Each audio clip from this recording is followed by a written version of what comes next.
សួស្តីអ្នកទាំងអស់គ្នាសូមស្វាគមន៍មកកាន់កថា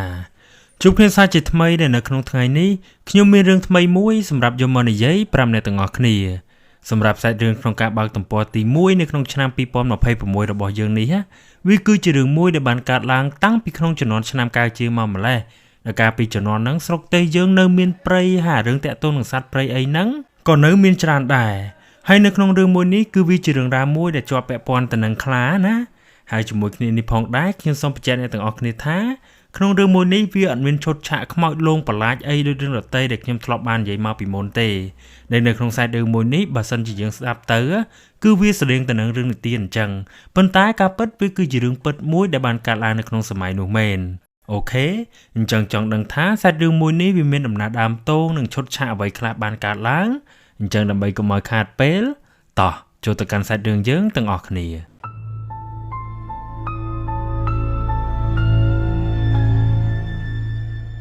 រឿងរ៉ាវមួយនេះត្រូវបានចែករំលែកពីប្អូនប្រុសម្នាក់ដែលគាត់មានឈ្មោះថាបូគាត់ថារឿងមួយនេះគឺមិនមែនកើតឡើងមកលើខ្លួនគាត់ផ្ទាល់ទេគឺគាត់បានដឹងវាពីតារបស់គាត់ផ្ទាល់ដែលតារបស់គាត់នឹងមានឈ្មោះថាអ៊ីម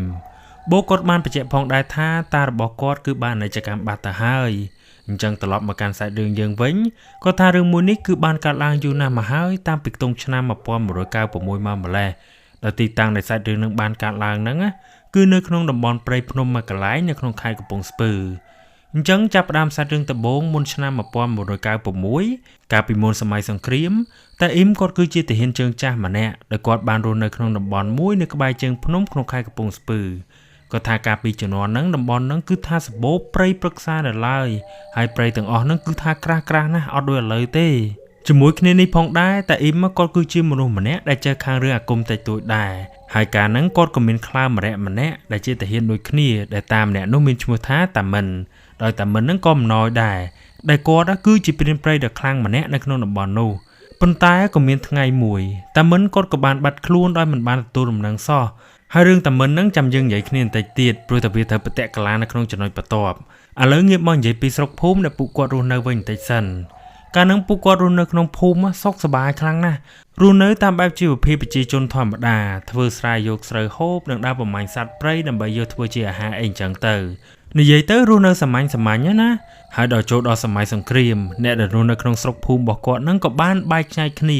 អ្នកខ្លះរត់ទៅនេះអ្នកខ្លះរត់ទៅនោះហើយចំណែកឯតាអ៊ីមគាត់ក៏បានទៅយាមនៅជំរំភេសឹកមួយកន្លែងដែរគាត់ថាការដែលគាត់ទៅនៅជំរំនឹងដំបងឡើយគ្រប់យ៉ាងដូចជាមិនអីទេតែដល់នៅបានមួយរយៈក្រោយមកគាត់ក៏បានទទួលដំណឹងមួយមកថា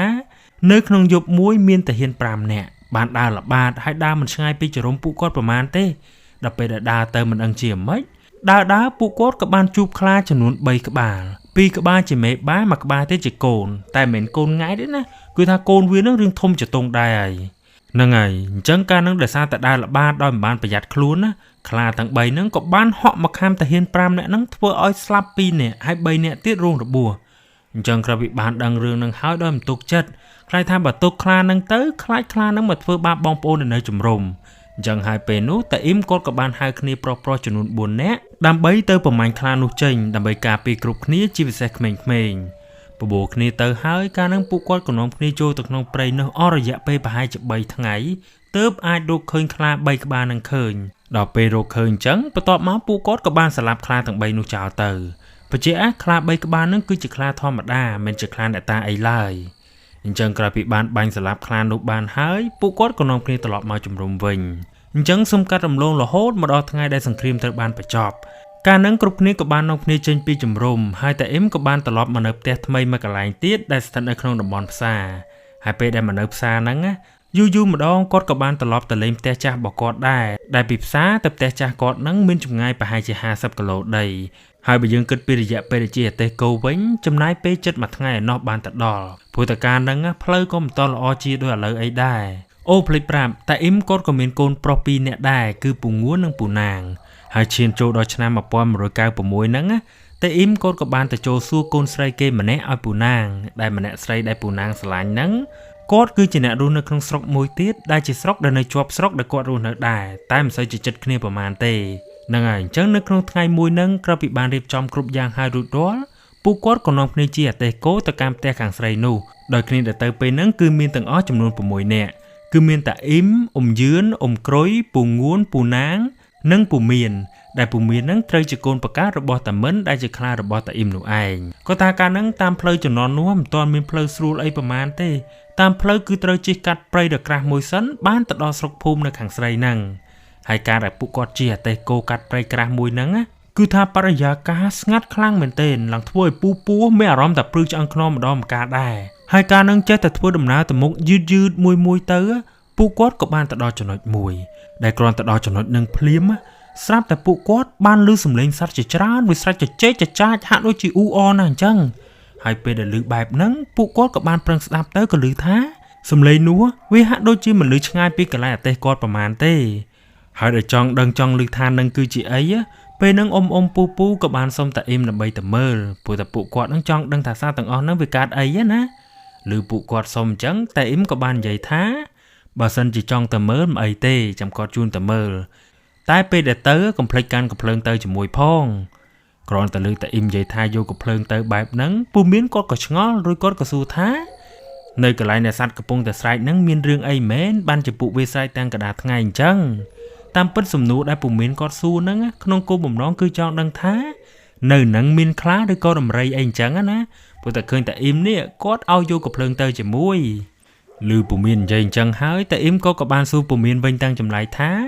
ហើយធ្លាប់ឮគេនិយាយថាសត្វព្រៃវាការកូនដែរអត់គ្រាន់តែឮតាអ៊ីមសួរបែបហ្នឹងភ្លាមពូមានគាត់បើកភ្នែកធំបដ ாய் ឬគាត់ក៏ឆ្លើយថាគាត់ធ្លាប់ឮចាស់និយាយពីមុនដែរតែគាត់មិនដែលប្រទេសផ្ទាល់ទេ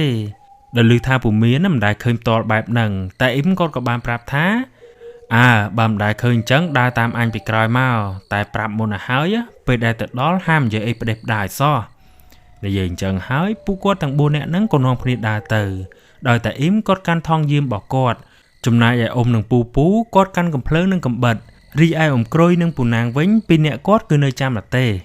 អញ្ចឹងពេលហ្នឹងពួកគាត់ក៏នាំគ្នាដើរចូលទៅតាមផ្លូវមួយចេញពីអាទេសគឺចូលទៅទិសខាងត្បូងដើរចូលទៅបានរៀងជ្រៅបន្តិចសំឡេងនោះក៏ចាប់ដើមលឺកាន់តែខ្លាំងទៅហើយដើរទៅមុខបន្តបានបន្តិចទៀតអ៊ំនិងពូដែលមិនធ្លាប់ឃើញទិដ្ឋភាពទាំងអស់ហ្នឹងគឺថាពួកគាត់បើកភ្នែកធំសឹងតែមិនជឿនៅអ្វីដែលពួកគាត់កំពុងតែឃើញណាអ្នកទាំងអស់គ្នាដឹងថាពួកគាត់បានឃើញអីអត់គឺថាពេលនោះពួកគាត់បានឃើញដើមឈើពីរដើមធំនៅជិតគ្នាមែនទែនដោយមែកឈើទាំងពីរហ្នឹងត្រូវបានគេយកមែកនិងស្លឹកមកស្រាក់ចូលគ្នាហាក់ដូចជាថ្នាក់មួយដ៏ធំអញ្ចឹងសំខាន់ណាស់នៅក្នុងថ្នាក់មែកឈើហ្នឹងគឺមានផ្លែឈើព្រៃជាច្រើនប្រភេទមែនទែនដែលគេដាក់នៅក្នុងនោះហើយមិនត្រឹមតែផ្លែឈើទេព្រមគ្នានោះក៏មានជាសត្វព្រៃមួយចំនួនមកជុំគ្នាដែរដែលមានដូចជាសត្វស្វាចាបកប្រុកជាដើមអញ្ចឹងពេលដែលឃើញបែបហ្នឹងពួកគាត់ក៏នៅឈប់ភ្លឹកមើលឡើងមកស្ទុះព្រោះតែធ្លាប់តែឮគេនិយាយមិនដែលឃើញផ្ទាល់បែបហ្នឹងសោះដែលមើលទៅឃើញតែពួកគាត់ហ្នឹងមើលអស់ចិត្តអស់ចង់ហើយពេលនោះតាអ៊ីមក៏បានប្រាប់ឲ្យអ៊ំយឿនបាញ់កំភ្លើង2 3គ្រាប់ទៅលើទៅដើម្បីឲ្យសត្វទាំងអស់នោះវាផ្អើលនឹងអាងបានឡើងទៅប្រមូលផ្លែឈើទាំងនោះយកមកដាក់អាទេសទុកហូបខ្លួនឯងខ្លះនិងទុកផ្ញើអ្នកស្រុកដែលពួកគាត់កំពុងតែធ្វើដំណើរទៅខ្លះឮតាអ៊ីមប្រាប់អញ្ចឹងហើយអ៊ំយឿនក៏បានបាញ់កំភ្លើងឡើងលើចំនួន3គ្រាប់គ្រាន់តែបាញ់ភ្លាមអាសត្វដែលកំពុងតែនៅជុំវិញហ្នឹងក្លងផ្អើលរត់ទៅអស់នៅសល់តែស្វាធំវាក៏រត់ដែរតែវានៅកវ៉ាល់នៅម្ដុំផ្លែឈើនឹងអដែលអត់ព្រមតាណាឆ្ងាយទេឃើញអញ្ចឹងតាអ៊ីមគាត់ក៏បានប្រាប់ឲ្យពូមាននៅឈរចាំមើលបើថាស្វានឹងវាលោតមកចាំជួយបាញ់ការពារគ្នាគាត់ផងបន្ទាប់ពីនិយាយគ្នារួចហើយអ៊ំយឿននិងពងួនក៏បានឡើងទៅយកផ្លែឈើទាំងនោះគាត់ថាមើលពីក្រោមទៅឃើញផ្លែឈើមានច្រើនមែនទែនតែពេលដែលឡើងទៅផ្លែខ្លះក៏នៅល្អផ្លែខ្លះក៏ត្រូវបានសត្វកកេស៊ីរួចអស់ទៅហើយអញ្ចឹងហើយពេលនោះពួកគាត់ក៏រើសយកតែផ្លែឈើណាដែលល្អតែប៉ុណ្ណោះដោយប្រមូលហើយពួកគាត់ក៏អញ្ជូនទៅដាក់នៅរទេះពេលហ្នឹងពួកគាត់អញ្ជូនផ្លែឈើហ្នឹងទៅឡើងពី3ជើងទៅហើយតែនៅតែមិនតាន់អស់ទៀតតែឃើញថាផ្លែឈើក៏យកមកបានច្រើនដែរហើយអញ្ចឹងហើយពេលនោះតាអ៊ីមគាត់ក៏បានប្រមូលគ្នាត្រឡប់មកកន្លែងអាទេសវិញព្រោះតែខ្លាចយប់តាមផ្លូវដោយសារតែផ្លូវហ្នឹងវានៅវែងឆ្ងាយទៀតអញ្ចឹងខណៈពេលដែលប្រមូលគ្នាទៅវិញនោះគ្រប់គ្នាក៏បាននាំគ្នាដើរចេញមកតែកំពុងតែដើរហ្នឹងស្រាប់តែពេលនោះពូមានក៏បានប្រាប់គ្រប់គ្នាឲ្យដើរទៅមុនគាត់ទៅក៏រត់ទៅបត់ជើងបន្តិចសិនឬពូមាននិយាយបែបហ្នឹងពួកគាត់ក៏នាំគ្នាដើរទៅមុនដើរមកវិញរហូតមកដល់កន្លែងអាទេសគោនឹងអង្គុយចាំឡើងមកស្ទុះទៅហើយក៏បាត់មិនឃើញពូមាននេះត្រឡប់មកវិញសោះនេះទៅបត់ជើងឡើងមកស្ទុះធំទៅហើយដល់បាត់មិនឃើញមកវិញបែបហ្នឹងតែអ៊ីមបានប្រាប់ឲ្យគ្រប់គ្នានៅចាំនៅអាទេសនឹងសិនហាមដើរតាណាចដាច់ខាតបន្ទាប់មកគាត់ក៏បានដើរទៅតាមផ្លូវដដែលហ្នឹងដើម្បីទៅរកពូមានដើរទៅបានបន្តិចតែ តែអ៊ីមក៏បានឃើញពមៀននេះកំពុងតែដើរមកតាមផ្លូវមុនហ្នឹងដែលមើលទៅដៃទៅគឺមានកាន់សត្វចំនួន2ក្បាលគឺមានទន្សាយមួយក្បាលនិងកំប្រុកព្រៃមួយក្បាលពេលដែលពមៀនឃើញតែអ៊ីមដើរមកបែបហ្នឹងគាត់ក៏បានអួតតែអ៊ីមថាគាត់បានបាញ់បានសត្វទន្សាយនិងកំប្រុកក្រហមជាលើកទី1ហើយឬពមៀននិយាយបែបហ្នឹងហើយស្រាប់តែអ៊ីមក៏បាននិយាយស្ដីឲ្យពមៀនខ្លាំងៗថាមិនបានទៅភ្លើបាញ់សម្រាប់សត្វគេកំពុងតែរៀបការកូនអញ្ចឹងពួកវាកំពុងតែសប្បាយយើងទៅដើមផ្លែឈើវាមកស៊ីហើយមិនបានឯងទៅស្លាប់គេទៀតពេលហ្នឹងតាអ៊ីមគាត់ខឹងខ្លាំងមែនទេគាត់ខឹងឡើងមុខក្រហមណាទាំងអស់គ្នាដល់ឃើញថាតាអ៊ីមគាត់ខឹងខ្លាំងបែបហ្នឹងពូមានគាត់ក៏បាននិយាយសុំទោសតាអ៊ីមហើយគាត់ក៏បានសន្យាថាគាត់នឹងឈប់ធ្វើអញ្ចឹងទៀតហើយនិយាយគ្នាបែបហ្នឹងហើយពួកគាត់ក៏នាំគ្នាដើរត្រឡប់មកកន្លែងអាទេសវិញ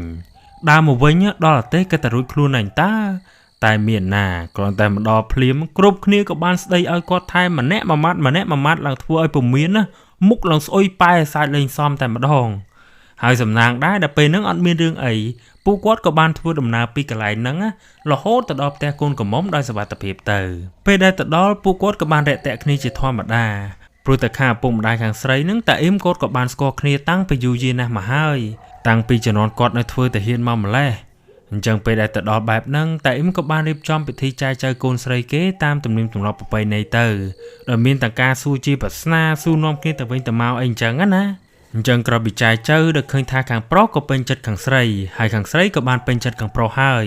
រំលងទៅបាន3ខែក្រោយមកពួកគាត់ក៏បានធ្វើដំណើរមកផ្ទះខាងស្រីម្ដងទៀតដើម្បីភ្ជាប់ពាក្យទុកសិនដោយកំណត់ថ្ងៃការហ្នឹងគឺនៅ5ឆ្នាំបន្ទាប់បូក៏ថាសម្រាប់ហេតុផលដែលគេទុកដល់រយៈពេល5ឆ្នាំហ្នឹងណានោះក៏ដោយសារតែចំនួនហ្នឹងដើម្បីការប្រពន្ធបានម្នាក់គឺវាពិបាកខ្លាំងមែនទែនបើប៉ះគ្រួសារខ្លះគេនៅអនុវត្តវិធីបុរាណគឺត្រូវឲ្យខាងប្រុសនេះមកបម្រើខាងស្រីដើម្បីមើលចិត្តមើលថ្លើមបើប៉ះគ្រួសារខ្លះក៏នៅអនុវត្តវិធីបុរាណណាគឺតម្រូវឲ្យខាងប្រុសនេះមកបម្រើខាងស្រីសិនដើម្បីមើលចិត្តមើលថ្លើមឲ្យដឹងថាគាត់ជាមនុស្សល្អតាមអ្វីដែលគេចង់បានហើយទើបគេនឹងព្រមឲ្យរៀបការជាមួយកូនស្រីគេបានហ្នឹងហើយអញ្ចឹងបន្ទាប់ពីភ្ជាប់ពាក្យរួចហើយក៏រំលងមកដល់ឆ្នាំ2001ដែលជាឆ្នាំដែលពូណាងគាត់ត្រូវរៀបការហ្នឹងណាដែលនៅក្នុងឆ្នាំហ្នឹងមុនពេលរៀបការកន្លះខែបងប្អូនខាងប្រុសទាំងអស់គ្នាហ្នឹងគឺត្រូវធ្វើដំណើរទៅកន្លែងកម្មវិធីមុនទៅហើយដើម្បីជួយគ្នាត្រៀមរៀបចំកម្មវិធីណាដោយអ្នកខ្លះបាននាំគ្នាចូលព្រៃដើម្បីកាប់ឈើយកមកធ្វើរោងនិងរៀបចំរបស់របរផ្សេងៗសម្រាប់ថ្ងៃកម្មវិធីការនឹងមួយសប្តាហ៍ពួកគាត់បានត្រៀមរួចគ្រប់អស់ហើយទម្រាំដល់ថ្ងៃកម្មវិធីវានៅសល់7ថ្ងៃទៀតឯណោះអញ្ចឹងដល់ឃើញថាមានពេលតនេបែបហ្នឹងថ្ងៃមួយក៏មានអ៊ំប្រុសនៅក្នុងភូមិនោះក្នុងនោះក៏មានពូមានដែរពួកគាត់ក៏បានបបួលគ្នាចូលព្រៃដើម្បីទៅរកថ្នាំផងនិងបាញ់សត្វយកមកធ្វើម្ហូបផងបច្ចេកគ្នាគាត់កាលហ្នឹងគឺមាន4នាក់គឺមានអ៊ំធានពូមានពូងួននិងអ៊ំថិនដែលអ៊ំថិនហ្នឹងគឺជាអ្នករស់នៅក្នុងតំបន់ហ្នឹងតែម្ដងហើយគាត់ហ្នឹងក៏ជាព្រានព្រៃម្នាក់នៅក្នុងស្រុកនោះដែរហើយដែលតាមដឹងអ៊ំធាននិងអ៊ំថិនគាត់ក៏មិនណយដែរកាលពីសម័យសង្គ្រាមពីរអ្នកគាត់ហ្នឹងធ្លាប់ត្រូវគេបាញ់តែបាញ់អត់មុតទេសុកចិត្តបើគេវាយអីបាក់ឆ្អឹងនៅខាងក្នុងសាច់ចំណែកឯស្បែកហ្នឹងសូម្បីតែរបួសបន្តិចក៏គ្មានដែរហើយនឹងគឺជាសមាជិករបស់ពួកគាត់ណាអូខេឥឡូវងាកមកសាច់រឿងយើងវិញអញ្ចឹងក្រោយពីបបួលគ្នាបែបហ្នឹងហើយពួកគាត់ក៏បាននាំគ្នាទៅសុំតាអ៊ីមសិនមុននឹងទៅដើម្បីផ្ដល់តំណែងដល់គាត់ជាចាស់ទុំណាអញ្ចឹងពេលដែលឮពួកគាត់សុំបែបហ្នឹងហើយតាអ៊ីមគាត់ក៏បានប្រាប់ថាមិនអីទេពួកឯងចង់ទៅក៏ទៅតែអត់តាមានទេហាមដាច់ខាតមិនឲ្យវាទៅជាមួយគេឡើយដល់សុំទៅគ្នា4នាក់តែតាអ៊ីមមិនព្រមឲ្យគាត់ទៅតែម្នាក់ឯងបែបហ្នឹងពូមានគាត់ក៏ចាប់ផ្ដើមមានជាការអន់ចិត្តជាខ្លាំងហើយដោយសារតែអន់ចិត្តបែបហ្នឹងហើយទើបពូមាននេះគាត់បានកកកកាយរឿងជាច្រើនមកនិយាយជាមួយតាអ៊ីមដោយគាត់លើករឿងមកអស់ហើយមិនដឹងជារឿងអីខ្លះទេហើយនិយាយចោះនិយាយឡើងទៅក៏ធ្លោយដល់រឿងមួយថាពូមាននេះគាត់ឆ្ងល់នឹងតាអ៊ីមណាហេតុអីតាំងពីបាយសង្គ្រាមមកឲ្យតែពេលណាដែលគាត់សុំតាអ៊ីមចូលព្រៃម្ដងហេតុអីបានតាអ៊ីមនឹងតែងតែហាមឃាត់គាត់រហូតអញ្ចឹងដល់ឮពូមាននិយាយបែបហ្នឹងហើយគាត់គិតថាពូមាននេះក៏ធំដែរហើយល្មមដឹងការពិតហើយអញ្ចឹងហើយពេលនោះតាអ៊ីមគាត់ក៏បានដកដង្ហើមធំបន្ទាប់មកគាត់ក៏បាននិយាយរឿងទាំងនោះប្រាប់ពូមានថាគាត់នេះមិនចង់លាក់បាំងទៀតទេកំឡុងពេលដែលមានសង្គ្រាមនោះតាមិនដែលត្រូវជាខ្លារបស់តាអ៊ីមនឹងត្រូវជាឪពុករបស់ពូមានហ្នឹងគាត់បានផ្ដាំតាអ៊ីមថាចាំឲ្យជួយហាមពូមានផងហាមដាច់ខាតកុំឲ្យពូមានហ្នឹងទៅរស់នៅក្បែរព្រៃឬក៏ចូលទៅក្នុងព្រៃជ្រៅឲ្យសោះដោយសារតែជើងលេខរបស់ពូមានត្រូវបានបង្ហាញថាគាត់នឹងត្រូវអស់ជីវិតនៅក្នុងព្រៃហើយដោយសារតែចាំបណ្ដាំរបស់ខ្លានឹងហើយទើបជាហេតុផលចម្បងដែលធ្វើឲ្យតាអ៊ីមគាត់តែងតែហាមពូមានរហូតមកហ្នឹង ពេលហ្នឹងតាអ៊ីមក៏បានបន្ថែមថាក្រៅពីរឿងបណ្ដាំរបស់ឪពុកពូមានហ្នឹងតាអ៊ីមក៏បានរៀបរាប់ពីប្រវត្តិនៃការបាត់ខ្លួនរបស់តាមិនប្រាប់ពូមានឲ្យបានដឹងដែរដោយគាត់ថាកាលនោះពួកគាត់ទាំងពីរនាក់ហ្នឹងនៅធ្វើតាហ៊ានតាមិនគាត់ធ្លាប់បានឃើញខ្លាបរាកូនចំនួន4ក្បាលដោយកូនខ្លាហ្នឹងវារៀងធំដែរហើយដែលឃើញបែបហ្នឹងដល់ខ្លាចតែថ្ងៃមួយពួកវានឹងមកបកកគ្រោះថ្នាក់ដល់អ្នកនៅប្រទាយពេលហ្នឹងតាមិនគាត់ក៏បានបាញ់ស្លាប់ខ្លាទាំងនោះតែពេលដែលបាញ់ទៅគាត់បាញ់ត្រូវខ្លា3ក្បាលងាប់មេ1និងកូន2នៅសល់អាមួយទៀតវាផ្អើលរត់ចូលព្រៃបាត់ឃើញអញ្ចឹងតាមិនគាត់ក៏បានដេញតាមបាញ់អាខ្លាមួយដែលរត់ទៅនឹងដែរប៉ុន្តែពេលដែលរត់តន់បាញ់វាទៅបាញ់ត្រូវប៉ុន្តែវាអត់ងាប់ទេវាគឺតែរត់ទៅមុខបន្តចូលទៅក្នុងព្រៃជ្រៅបាត់ទៅត្រង់ចំណុចនេះគាត់បានគិតថាប្រហែលជាខ្លាហ្នឹងជាខ្លាដែលគេកាន់ហើយមើលទៅបានជាបាញ់ត្រូវហើយវាមិនងាប់ហើយថែមទាំងរត់លឿនបែបហ្នឹងអញ្ចឹងក្រោយពីដេញខ្លាមួយនឹងលេងតន់បែបហ្នឹងហើយតាមិនគាត់ក៏បានត្រឡប់មកប្រទីវិញសិន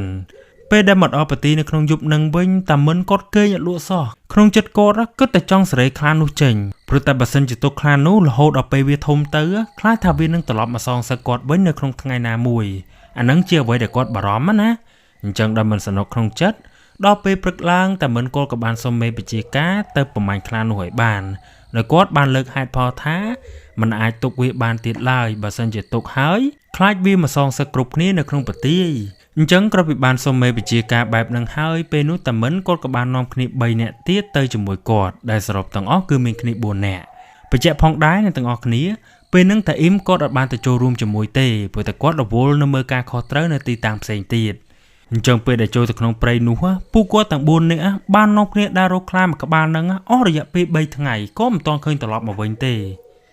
រហូតចូលដល់ថ្ងៃទី3ពេលល្ងាចឡើងគ្រប់គ្នាក៏បានឃើញក្រុមតាមិនបានត្រឡប់មកវិញតែទៅគ្នា4នាក់ត្រឡប់មកវិញតែ2នាក់ដោយ2នាក់ហ្នឹងគឺតាមិននិងតាម្នាក់ទៀតហើយពួកគាត់ទាំង2នាក់ហ្នឹងគឺសុទ្ធតែត្រូវរបួសហើយសុទ្ធតែជារបួសដែលត្រូវខ្លាខំអញ្ចឹងដល់មានរឿងជាមួយខ្លាបែបហ្នឹងក្រៅពីព្យាបាលរបួសបានរៀងធូរស្បើយហើយតាមិនគាត់ក៏បានទៅរកតាអ៊ីមដើម្បីពិភាក្សាគ្នាពីរឿងនោះពេលដែលបានជួបតាអ៊ីមតាមិនក៏បាននិយាយពីរឿងខ្លានោះជាច្រើនប្រាប់តាអ៊ីមឲ្យបានដឹងថាខ្លាហ្នឹងវាខ្លាំងណាស់ហើយវាថ្ងៃណាមួយនឹងតាមសងសឹកគាត់វិញដែលគាត់បានស្លាប់គ្រួសារវាណាប្រាប់ហើយតាមិនក៏បានសុំពឹងពាក់តាអ៊ីមជាលើកចុងក្រោយថាពេលដែលអស់ពីគាត់ទៅគាត់សុំពឹងឲ្យតាអ៊ីមនេះជួយមើលថែប្រពន្ធកូនគាត់ផងហើយគាត់ក៏បានផ្ដាំទៀតថាកុំភ្លេចជួយមើលពូមានឲ្យមែនទែនត្រូវហាមដាច់ខាតកុំឲ្យវាចូលព្រៃអសោះក្រោយពីលឺអ្វីដែលតាមិនបានផ្ដាំហើយតាអ៊ីមក៏បានយល់ព្រមតាមនឹងទៅ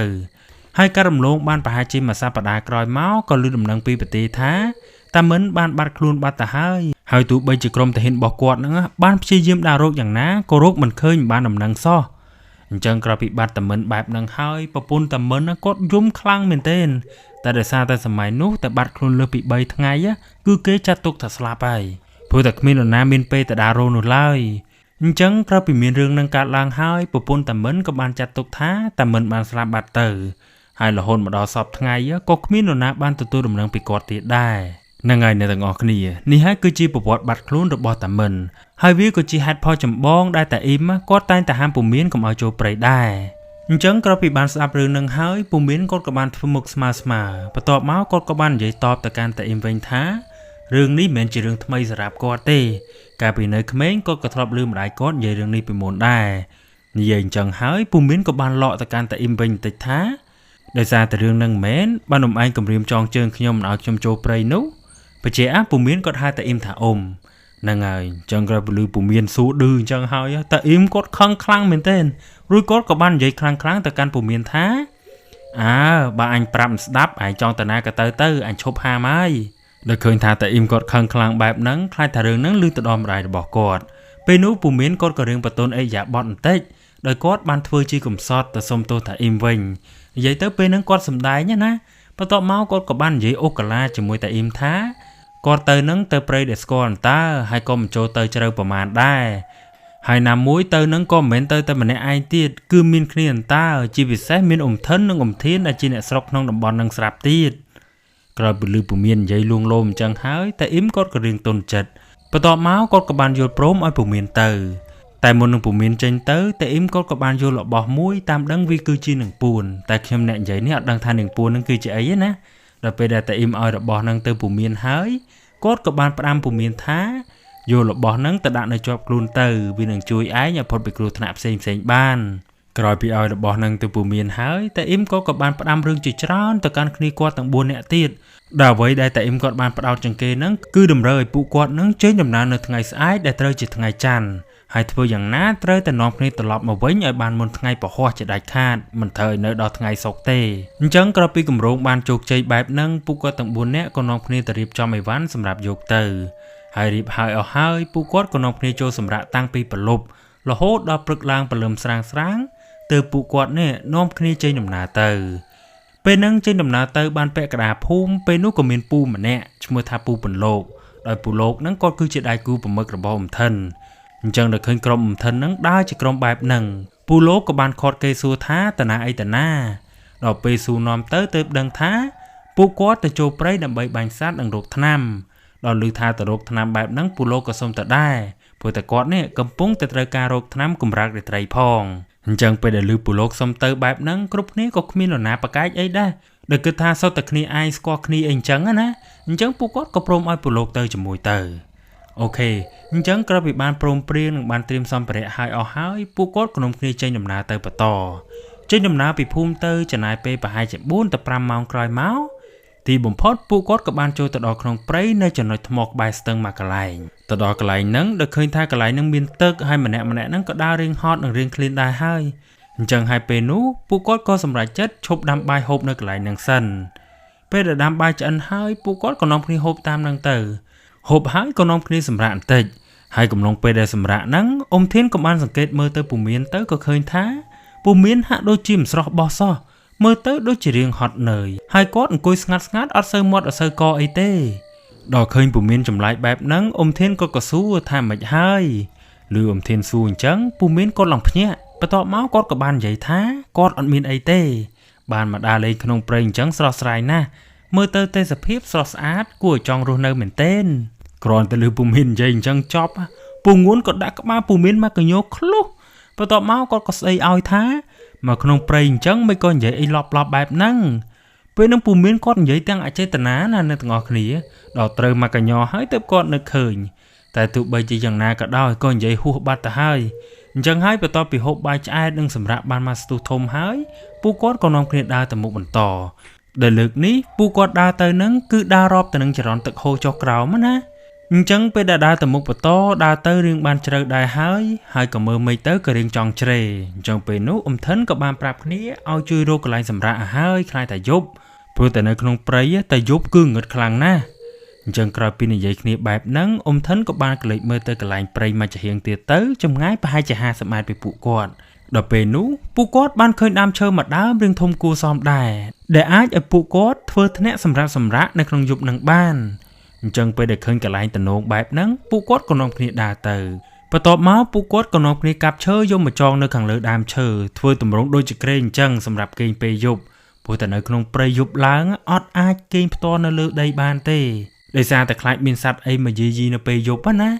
ហ្នឹងហើយអញ្ចឹងក្រោយពីនាំគ្នារៀបចំកន្លែងសម្រាកហើយពួកគាត់ក៏នាំគ្នារៀបចំដាំបាយហូបល្ងាចតែម្ដងទៅដើម្បីហូបហើយអាំងនឹងនាំគ្នាឡើងទៅលើឲ្យបានមុនថ្ងៃលិច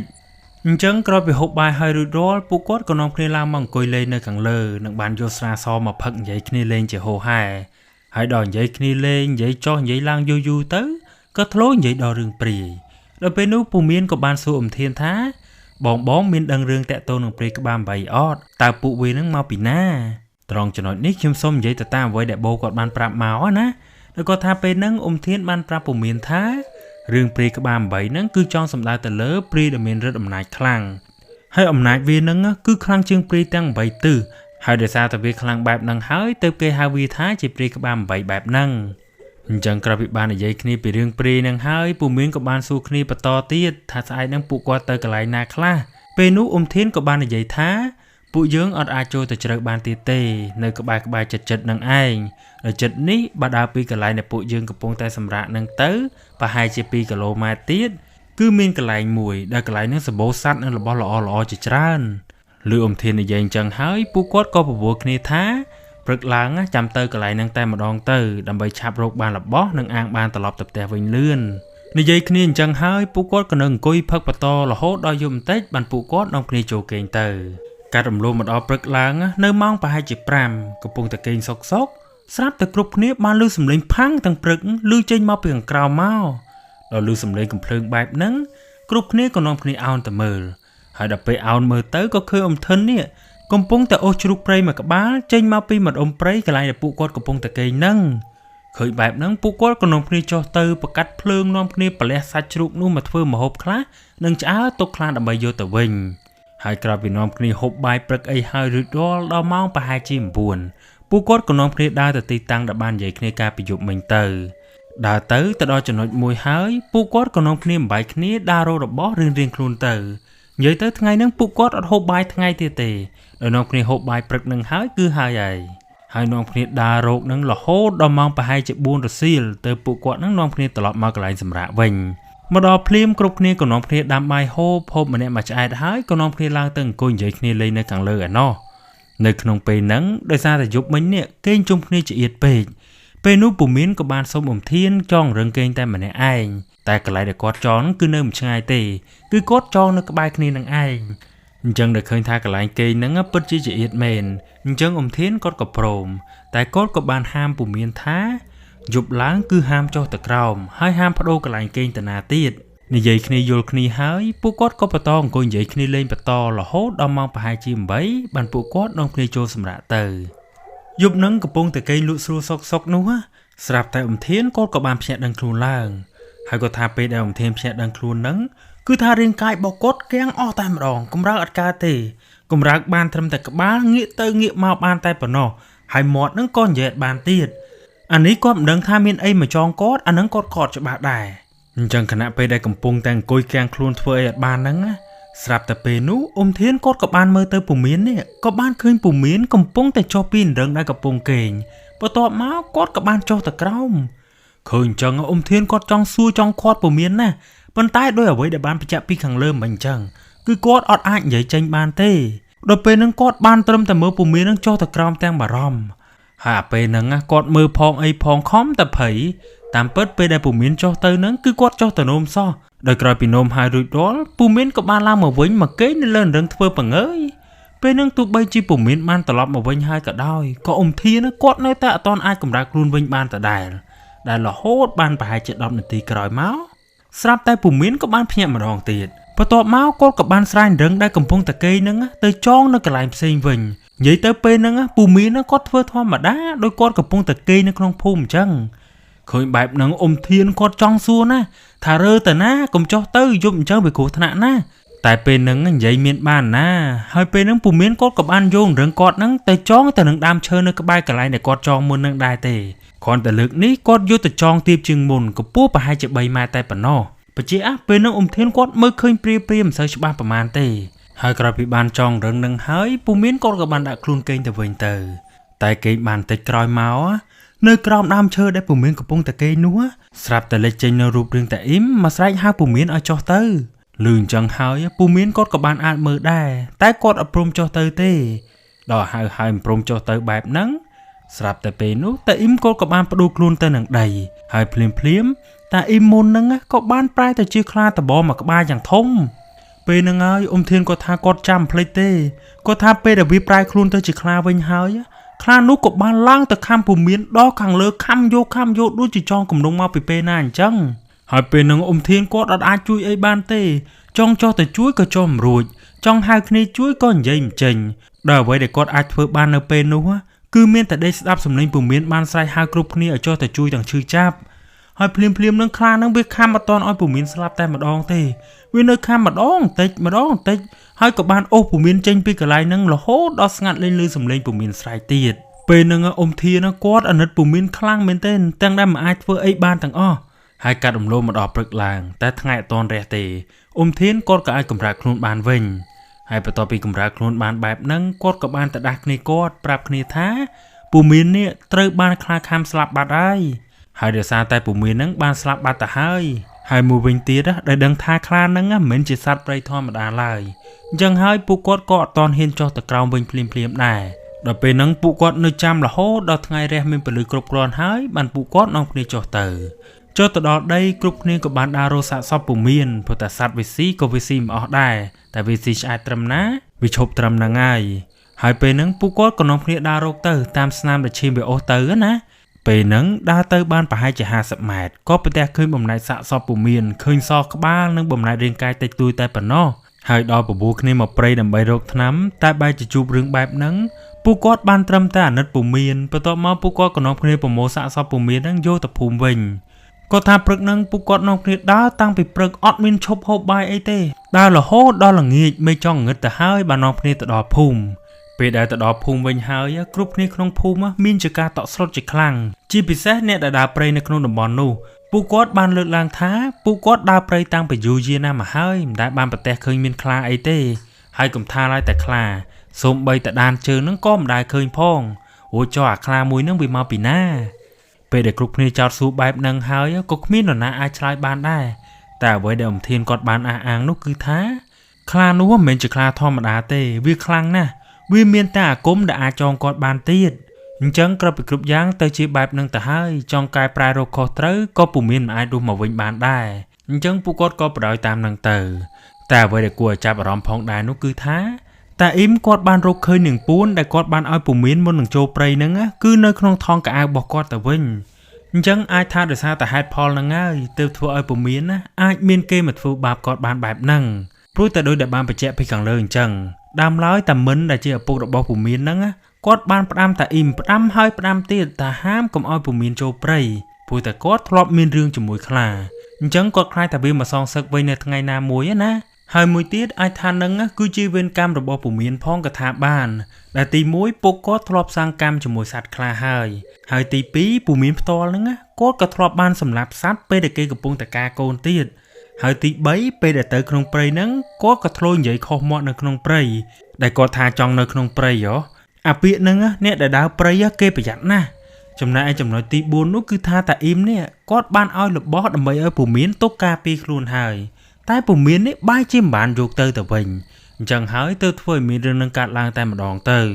អញ្ចឹងក៏ពីគ្រប់យ៉ាងទៅជាបែបហ្នឹងទៅហើយពេលនោះពួកគាត់ក៏អាចកែប្រែអ្វីបានដែរអ្វីដែលអាចធ្វើបានគឺមានតែជួយគ្នារៀបចំពិធីបុណ្យឲ្យពុំមានតាមប្រពៃណីទៅ